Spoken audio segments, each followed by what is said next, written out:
Alors bonjour à tous et à toutes, bienvenue à cette quatrième vidéo concernant PixInsight pour débutants. Alors comme je vous l'avais annoncé précédemment, je prends le temps de vous présenter une vidéo particulière à propos des notions de combinaison et des algorithmes de réjection pour essayer de comprendre comment ça fonctionne et puis pourquoi par exemple dans la correction cosmétique on a associé la valeur de 3 au sigma high et 4 au sigma low, entre autres.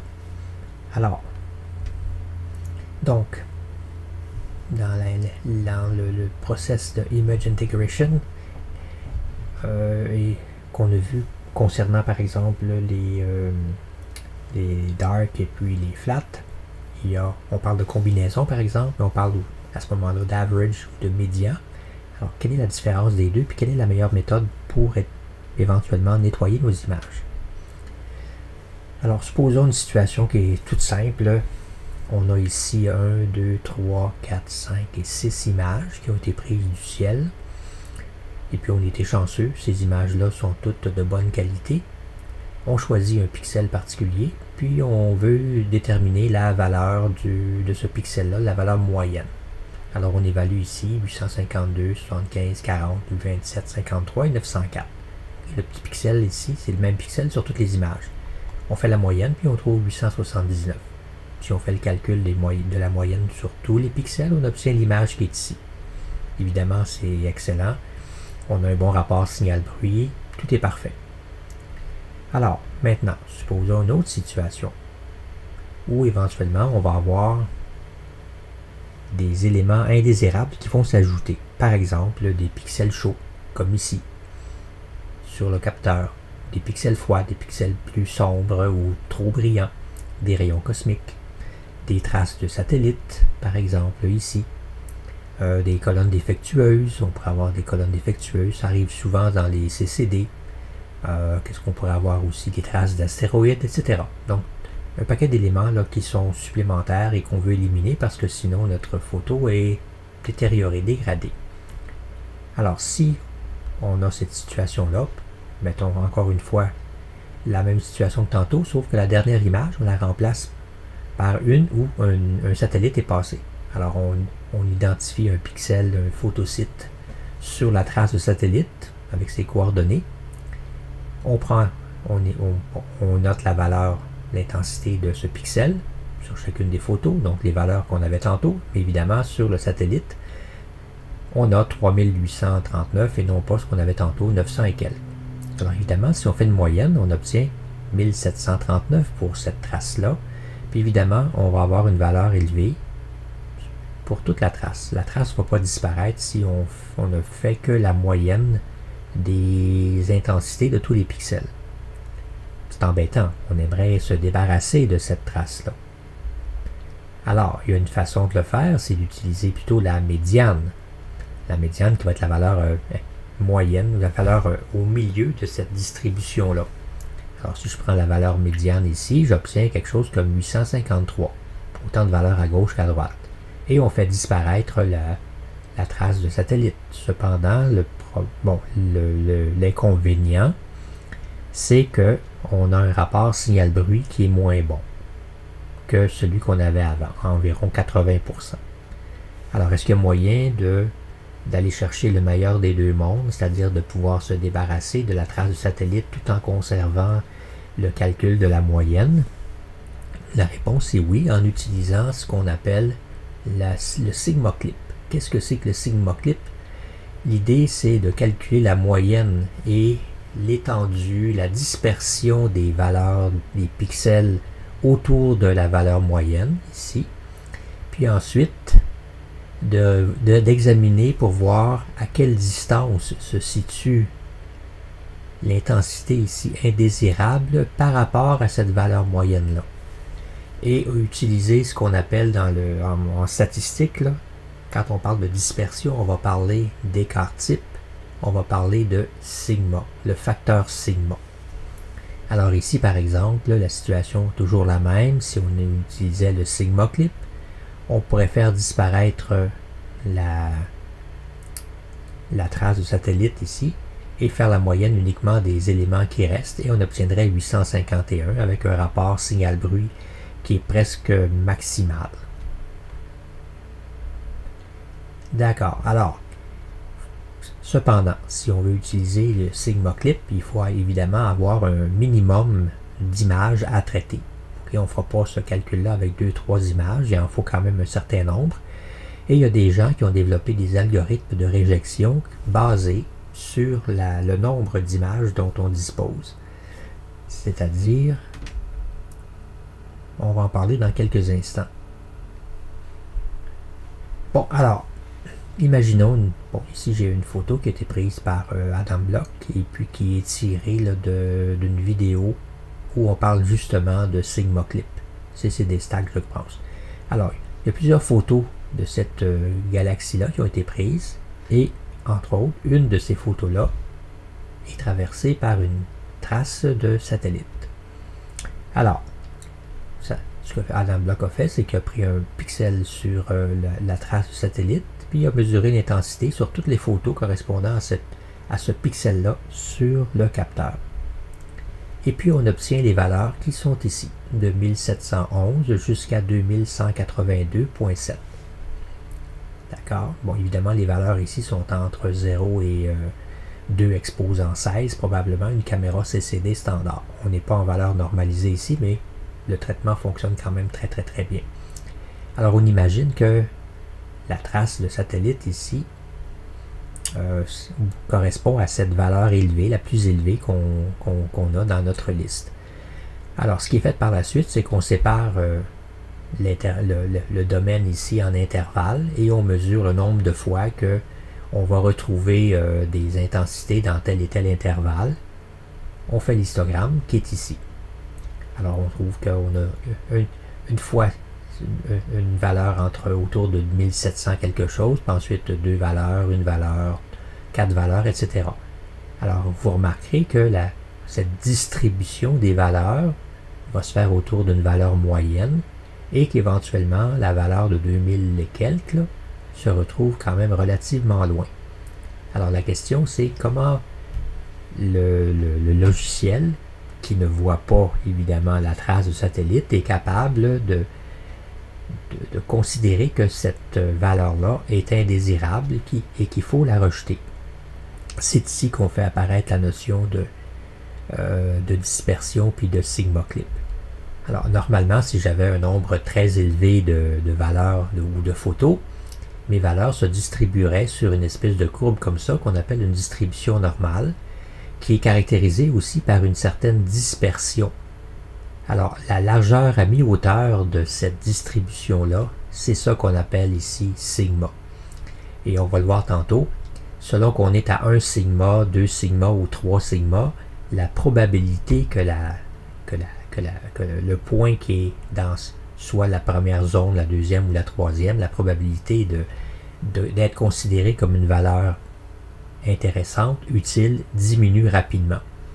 Alors éventuellement, si, comme on le voit, ma valeur se situe au-delà de 3 sigma, bon, cette valeur-là a à peu près 0,1-0,2% de chance d'être considérée comme une valeur intéressante, donc on la rejette. Alors mathématiquement, comment on fait pour calculer ce sigma-là? Ben, c'est pas compliqué. Ben, en fait, c'est pas compliqué pour l'ordinateur, là, c'est des soustractions, multiplications, racines carrées, là, c'est pas compliqué. Alors, ce qu'il fait, c'est qu'il considère, bon, premièrement, il calcule la moyenne de toutes les valeurs. Il va prendre ensuite chacune des valeurs, puis il va enlever la moyenne, puis on met ça au carré. Alors, évidemment, quand les valeurs sont plus grandes que la moyenne, ça donne une différence positive. Au carré, ça donne une positive. Si la valeur est plus petite que la moyenne, parce que la moyenne est au centre de la distribution, il va avoir des valeurs plus petites. La différence ici va être négative, mais si on la met au carré, ça devient positif. Et on additionne tous ces écarts-là. On divise ensuite par le nombre de photos, le nombre d'éléments. On prend la racine carrée et on obtient le chiffre qui est là. Bon, il y en a qui font le calcul plutôt avec n-1 plutôt que, bon, c'est pas vraiment grave, là. Ça dépend si on parle de population ou d'échantillon. Bon, oubliez ça, là, ça c'est des détails mathématiques, là. Alors, grosso modo, qu'on ait ce chiffre-là ou celui-là, c'est à peu près la même chose pour nous. Alors évidemment, on peut avoir des distributions avec des écarts, des dispersions petites. On peut avoir des distributions avec des écarts plus ou moins grands, plus larges. OK, donc si on a des fauteuils avec beaucoup de bruit, par exemple, on peut avoir un écart qui est une dispersion beaucoup plus grande, etc., etc. Bon. Alors donc, faisons le calcul ici. Alors, on a toutes les valeurs qui sont là. On a 19 éléments. On prend la moyenne 1872. Alors, avec ce que je vous ai montré tantôt, la formule, on peut calculer le sigma 90.9. On pourrait marquer 91 pour éliminer, pour que ce soit simple. Alors, la question, c'est, évaluons maintenant les valeurs à plus ou moins un sigma de 1872. Donc, on enlève 90.9, ça donne 1781.86. On ajoute 90.98 à 1872.84, on obtient 1963.83. Bien évidemment, il y a beaucoup de valeurs qui sont comprises là-dedans. 1781, on est ici. Bon, c'est un peu plus bas que... Alors, 1711 n'est pas là. Il serait rejeté ici, mais 1803 en fait partie jusqu'à 1963. À ce moment-là, la valeur la plus grande ici serait rejetée aussi. Allons-y avec 2 sigma. Donc 2 sigma, c'est 2 fois 90.88, mettons 1181.96. Si on ajoute 2 sigma à 1872, on obtient, mais en fait, enlevons-le pour commencer. On soustrait 181 de 1872, on obtient 1690. Ajoutons 2 sigma, 2054. Faisons la même chose pour 3 sigma. Donc 3 fois 90, ça donne 272. On l'enlève à la moyenne. 1599, bon, mettons 1600, on l'ajoute à la moyenne, 2145. Alors, quelles sont les valeurs qui vont être rejetées? Quelles sont les valeurs qui sont à l'extérieur de 3 sigma? Donc, 1600. Donc, toutes les valeurs à partir de la plus petite sont à l'intérieur de 3 sigma. On monte. Et 2182.7 est à l'extérieur de 3 sigma. Si on se rappelle, une valeur qui est à 3 sigma, au-delà de 3 sigma de la distribution normale, a une chance infime d'être considérée comme une valeur utile. C'est le cas parce que cette valeur-là de 2100, combien qu'on a dit ici? 2182, c'est la trace de satellite. Donc, notre ordinateur, notre algorithme ici, a un outil performant pour nous débarrasser de la trace de satellite. Et aussi de rayons cosmiques, et aussi de pixels chauds, etc., etc., parce que tous ces objets-là vont se situer à l'extérieur de la distribution. OK, alors c'est ce qu'on a ici, c'est ce qu'on remarque, cette valeur-là ici est beaucoup plus loin que le 3 sigma. Alors, évidemment, les algorithmes, ce sont des outils qui vont permettre de rejeter. Il y en a plusieurs. Bon, il y en a une liste ici qui n'est pas tout à fait complète parce que cette diapo-là date quand même de quelques années. Mais ce qu'il faut savoir, c'est que chaque algorithme ici a été conçu pour être efficace en fonction d'un certain nombre de photos. Alors, quand on a un petit nombre de photos, on va utiliser plutôt les premiers algorithmes qui sont ici, un nombre moyen de photos, les algorithmes qui sont ici, puis éventuellement un nombre plus élevé. Mais en fait, le nombre le plus élevé, probablement que c'est le Linear Fit, mais il y en a un nouveau qui est apparu il y a quelques années, puis qui est encore plus performant que ça. Alors, un exemple qu'on avait à l'époque, c'est que si, par exemple, vous avez entre 3 et 6 images, ben, c'est le percentile clipping qui est la valeur, ou qui est l'outil d'algorithme le plus intéressant. Si on a entre 10 et 15 images, bon, Sigma Clipping, ou encore celui qui est le plus robuste, on va le voir tantôt, c'est le Winsorized Sigma Clipping. Alors, si vous n'êtes pas certain, par exemple, vous n'êtes pas sûr, vous ne voulez pas laisser le WBPP, par exemple, déterminer de façon automatique, de choisir de façon automatique l'algorithme, prenez Winsorized. On ne se complique pas la vie. Alors, après ça, si on a plus ici de photos, on prend Linear Fit Clipping ou encore une autre façon de voir les choses, Percentile Clipping si on a moins de 6 photos, moins de 15, entre 6 et 15, mettons autour de 10-12 Winsorized, si on en a plus que 15, le nouvel algorithme ici, le Generalized Extreme Studentized Deviate. Alors, bon, alors la suite de la présentation, je vais vous parler de la philosophie derrière Personal Title et puis Windsorize. Pour ce qui est de cet objet-là ici, il faudrait faire une présentation spéciale parce que, bon, la philosophie ou le raisonnement mathématique là, est un petit peu plus complexe. Mais c'est très très efficace. Comme je vous disais, si vous ne faites pas confiance à cette nouvelle outil-là, prenez Windsorize. Vous ne vous tromperez pas. Alors, mettons, bon, je ne sais pas si cette image-là va vous aider. Supposons que vous avez une série d'échantillons ici, les lignes verticales.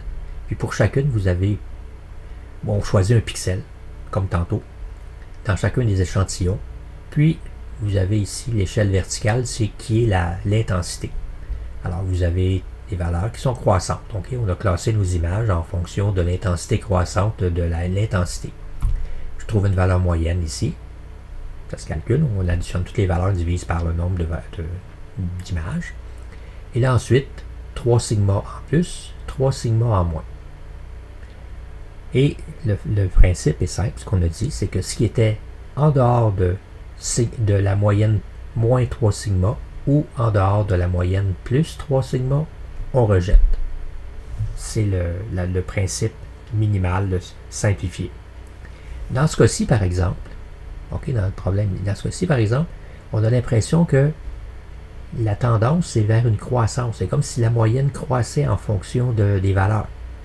Alors, il y a moyen aussi de faire passer une moyenne croissante, variable, à travers toutes ces valeurs-là, puis de calculer pour chaque point, bon, évidemment, il y a une valeur de sigma qui va être calculée, puis ensuite on ajoute 3 sigma, puis on enlève 3 sigma. Ce qui fait qu'ici, au lieu de rejeter 3 valeurs, on en rejette une, trop petite, et au lieu d'en rejeter 3 trop grosses, on en rejette seulement une. Et c'est un outil qui est encore très performant, vraiment très performant. La dernière méthode, le Windsorize, que je suggère ardemment, c'est la suivante. Alors, c'est basé, alors je vous explique avec l'exemple qui est ici. Supposons qu'on a ces valeurs-là d'intensité. 9, 13, 15, etc. Alors, on fait le calcul de la moyenne. Et on se rend compte que la valeur de 9 est trop petite et au-delà de 3 sigma négatifs.